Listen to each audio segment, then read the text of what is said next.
Everyone thought the guy was dead. Back on Earth, more than 60 million kilometers away from Mars, his commanders officially declared his death and even held a funeral for him. Everyone knew that during the Mars mission, he was hit by debris from a communications tower.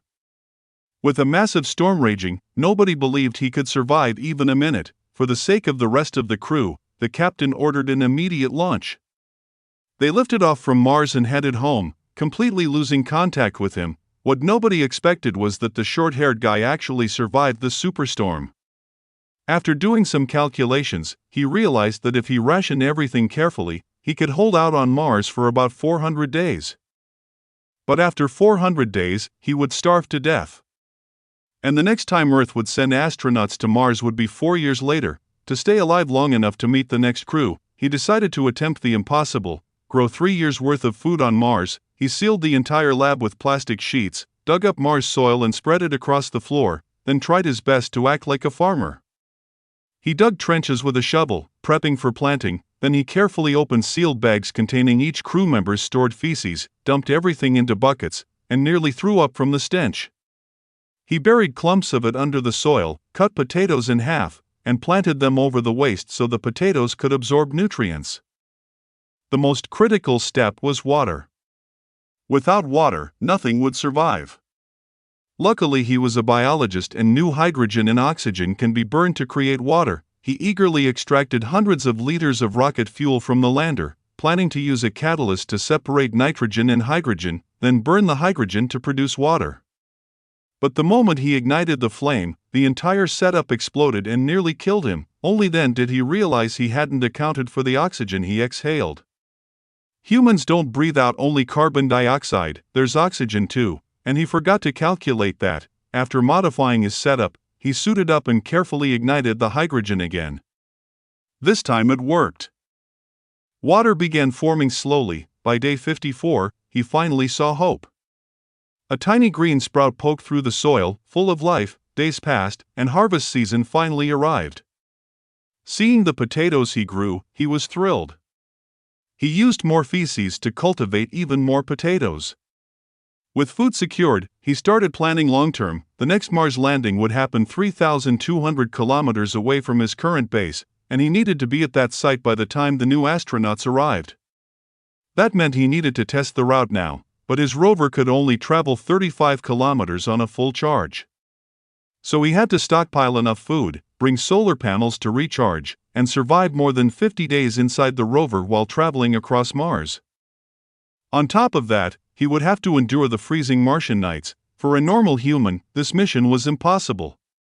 But he didn't want to die alone on Mars. So he risked everything and started testing the journey. Meanwhile, back on Earth, a worker at the Space Center casually checked satellite images of Mars and spotted a rover slowly moving. Shocked, he called his supervisor. That's when they realized the short-haired guy was still alive. The news shook the entire world. Scientists immediately launched rescue planning and tried everything to contact him, but all communication systems were down. His crew, unaware of any of this, continued their trip back to Earth. No one knew how to pull off a rescue. The horrifying truth emerged: he had been stranded on Mars for 108 days. To contact Earth, he desperately searched for the old Pathfinder probe buried under dust. It was a lander sent to Mars in 1997 and long abandoned. When he dug it out, Earth's Space Center detected strange signal fluctuations coming from Mars. They still didn't realize the storm survivor was behind it. They remotely rotated the camera toward him. Though data transmission took more than 30 minutes each way due to the 65 million kilometer distance, he knew they were probably watching, so he grabbed a whiteboard and placed it in front of the camera.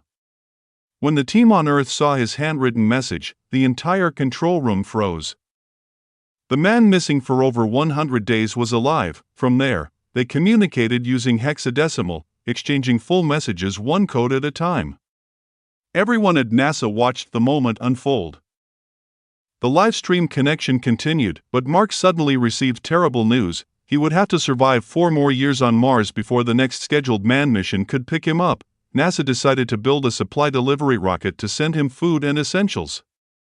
But that alone would take a full year. Fortunately, Mark had successfully grown crops on Mars, at least enough to keep him alive for a while. But disaster struck again. A sudden loss of pressure inside the habitat caused a violent explosion. Mark was seriously injured, and all his crops were destroyed. When NASA learned what happened, they rushed production of the supply launch vehicles, skipping several safety tests.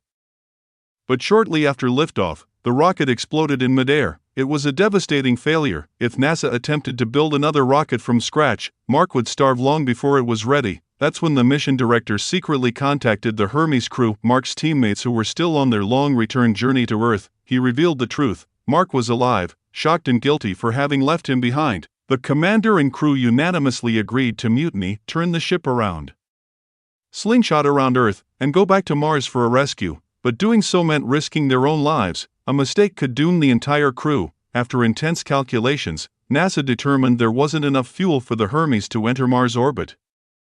That meant Mark himself would have to launch from the surface in a stripped-down ascent vehicle and rendezvous with the ship in space. To make that possible, Mark had to remove 5,000 kilograms of weight. He tore out the nose cone, the windows, the hull panels, turning the ascent vehicle into a bare-bones, open-air rocket. Only by flying this convertible spaceship could he achieve the speed needed to reach orbit. It was a suicide mission, but also his only chance. The whole world watched. After more than 200 days in transit, the Hermes finally arrived in Mars' upper orbit. Mark climbed into the flimsy, half-destroyed launcher, ready to gamble his life again, once the rocket blasted off. The cloth canopy he used as makeshift shielding was instantly ripped away. His body was slammed by brutal G-forces. The acceleration was too intense. Mark blacked out. Up in orbit, the commander tried desperately to contact him, but there was no response. The ascent vehicle separated its booster, and the speed was dangerously high, 42 meters per second during the approach. The docking was nearly impossible. Moments later, Mark regained consciousness. His ribs were broken, but he didn't have time to worry about pain. At this speed he would crash into the Hermes and die. His only option, punch a hole in his suit and use the escaping air as a makeshift thruster to control his trajectory. The commander objected. It was too risky. If Mark drifted off course, he'd float endlessly into deep space, but they had no alternative. To reduce the relative speed between them, the commander ordered a controlled explosion on the Hermes hull to create reverse thrust and slow the ship. The speed dropped to 12 meters per second, but they were still 300 meters apart. The commander tied herself to a tether and jumped outward, trying to reach Mark, but she fell short, so Mark did the unthinkable. He stabbed his suit, venting oxygen in a powerful jet. The sudden force nearly spun him out of control, but he managed to stabilize. He shot through space like Iron Man, hurtling toward the commander. He overshot at first. Everyone watching held their breath. Then, at the last possible moment, Mark caught the tether. The commander grabbed him. Both clung for dear life. Slowly, painfully, they pulled themselves back to the ship. Against all odds, the rescue succeeded. Mission control erupted in cheers. After 560 days stranded on Mars, Mark Watney was finally going home. His face was older, worn by time and suffering, but he had survived. He had endured the impossible. And the miracle of the Mars rescue would go down in human spaceflight history forever. And that's how one stranded astronaut refused to die on Mars and turned science into survival. The Martian shows us that the only way is to outsmart the impossible. What would you have done in Mark Watney's place? And which moment hit you the hardest? Let me know your thoughts, and don't forget to like and follow for more epic movie recaps.